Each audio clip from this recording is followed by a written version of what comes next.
ਰਾਸ਼ਨਾਂ ਕੇ ਵਾਧੇ ਹੋਏ ਤੁਹਾਨੂੰ ਅਪਡੇਟ ਕਰ ਰਹੇ ਹਾਂ। ਅਲੀਪੁਰ ਝੁੱਠਾ ਦੇ ਵਿੱਚ ਵੀ ਹਕੂਮਤ ਵੱਲੋਂ ਪੈਟਰੋਲ ਤੇ ਡੀਜ਼ਲ ਦੀਆਂ ਕੀਮਤਾਂ ਦੇ ਵਿੱਚ ਹੋਸ਼ਰਬਾ ਇਜ਼ਾਫਾ, ਮਹਿੰਗਾਈ ਨੇ ਆਸਮਾਨਾਂ ਨੂੰ ਵੀ ਕ੍ਰੋਸ ਕਰ ਲਿਆ ਹੈ ਤੇ ਇਸ ਹਵਾਲੇ ਨਾਲ ਆਵਾਮ ਦੀ ਕੀ ਰੱਦ-ਏ-ਅਮਲ ਹੈ ਉਹ ਵੇਖਦੇ ਹਾਂ। ਜੀ ਬਿਲਕੁਲ, ਹੁਕੂਮਤ ਦਾ 9 ਰੁਪਏ ਪੈਟਰੋਲ ਤੇ 10 ਰੁਪਏ ਡੀਜ਼ਲ ਵਧਾਉਣ ਤੋਂ ਬਾਅਦ ਇੱਕ ਮਹਿੰਗਾਈ ਦਾ ਨਵਾਂ ਤੂਫਾਨ ਖੜਾ ਹੋ ਗਿਆ ਹੈ।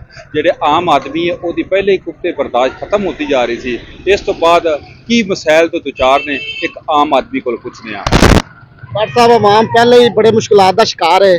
ਸਾਡੇ ਕੋਲ ਦਰਿਆ ਮਾਜ ਸਾਡਾ ਕੋਈ ਨਹੀਂ, ਖਾਣ ਪੀਣ ਦਾ ਕਾਰੋਬਾਰ ਬੰਦ ਨੇ, ਆਵਾਮ ਮਜ਼ਦੂਰੀ ਆਵਾਮ ਕੋਲ ਕੋਈ ਨਹੀਂ। ਉਤੋਂ ਆਵਾਮ ਹਕੂਮਤ ਵਕਤ ਨੇ ਏਡਾ ਵੱਡਾ ਤੂਫਾਨ ਬਰਪਾ ਕੀਤਾ ਕਿ 9 ਰੁਪਏ ਆਪਣਾ ਪੈਟਰੋਲ ਤੇ 10 ਰੁਪਏ ਡੀਜ਼ਲ ਵਧਾ ਦਿੱਤਾ।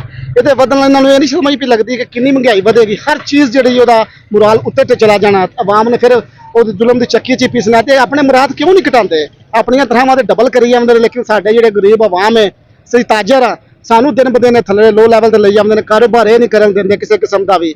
ਮੁਲਕ ਚਫੜਾ ਤਫਰੀ ਦਾ ਸਮਾਂ ਹੈ ਤੇ ਅਸੀਂ ਹੁਕੂਮਤ ਦੇ ਵਕਤ ਅੱਗੇ ਇਹ ਅਪੀਲ ਕਰਨੇ ਆ, ਖੁਦਾ ਦਾ ਖੌਫ ਕਰੋ, ਗਰੀਬ ਆਵਾਮ ਨੂੰ ਉਹਨਾਂ ਨੂੰ ਮਜ਼ਦੂਰੀ ਕਰਨ ਦਿਓ, ਤਾਜਰਾਂ ਨੂੰ ਉਹਨਾਂ ਦੇ ਕਾਰੋਬਾਰ ਨੂੰ ਅੱਛੇ ਤਰੀਕੇ ਨਾਲ ਕਰਨ ਦਿਓ। ਅਸਲ ਤਰੀਕੇ ਨਾਲ ਜੀ ਹੁਕੂਮਤ ਨੂੰ ਚਾਹੀਦਾ ਹੈ ਕਿ ਥੋੜਾ ਜਿਹਾ ਨਰਮੀ ਪੇਸ਼ ਕਰਨ, ਥੋੜੀ ਜਿਹੀ ਗਰੀਬ ਬੰਦੇ ਤੇ ਜ਼ਹਿਮਤ ਕਰਨ। ਚਲੋ ਠੀਕ ਹੈ, ਪਿਛਲੀ ਹੁਕੂਮਤਾਂ ਨੇ ਜੋ ਕੀਤਾ ਤੁਸੀਂ ਤਾਂ ਥੋੜਾ ਅਹਿਸਾਸ ਕਰੋ, ਥੋੜਾ ਜਿਹਾ ਆਪਣੇ ਆਪ ਤੇ ਕੰਟਰੋਲ ਕਰੋ, ਗਰੀਬ ਬੰਦੇ ਤੇ ਜ਼ੁਲਮ ਨਾ ਕਰੋ, ਥੋੜਾ ਜਿਹਾ ਮਿਹਰਬਾਨੀ ਕਰੋ ਕਿ ਗਰੀਬ ਬੰਦੇ ਵਾਸਤੇ ਆਸਾਨੀਆਂ ਪੈਦਾ ਹੋਣ। ਮਿਹਰਬਾਨੀ जी। देखो पहले ही आवाम ਜਿਹੜਾ बहुत मुश्किलात ਦਾ शिकार है और हुकूमत देखो अपने वजीरां मशीरां वास्ते 600-700% ਜਿਹੜਾ ਮਰਾਤ ਵਧਾ ਦਿੱਤੀਆਂ ਤੇ ਆਵਾਮ ਨੂੰ ਜਿਹੜਾ ਖੁੱਡੇ ਲੈਣ ਲਾ ਕੇ 8-9 ਰੁਪਏ ਰਾਤੋਂ ਰਾਤ ਪੈਟਰੋਲ ਵਧਾ ਕੇ ਕੋਈ ਤੇ ਆ ਕਾਰੋਬਾਰ ਨਹੀਂ ਕਰਨ ਦਿੰਦੇ। ਰੇੜੀਆਂ ਵਾਲਾ ਮਜ਼ਦੂਰ ਤਬਕਾ ਜਿਹੜਾ ਘਰਾਂ 'ਚ ਮਸੂਰ ਹੋ ਕੇ ਰਹਿ ਗਿਆ और मैं समझदा कि हुकूमत ਦੀ है बहुत ਜ਼ਿਆਦਤੀ है, खास कर गरीब आवाम वास्ते।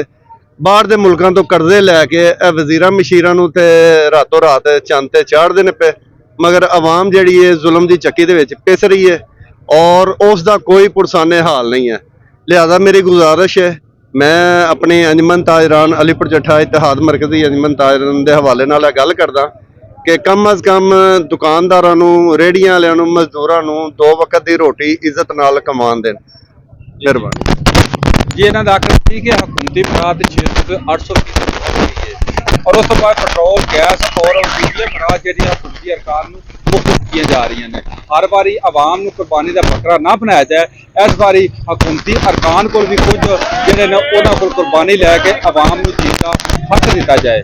ਜੀ।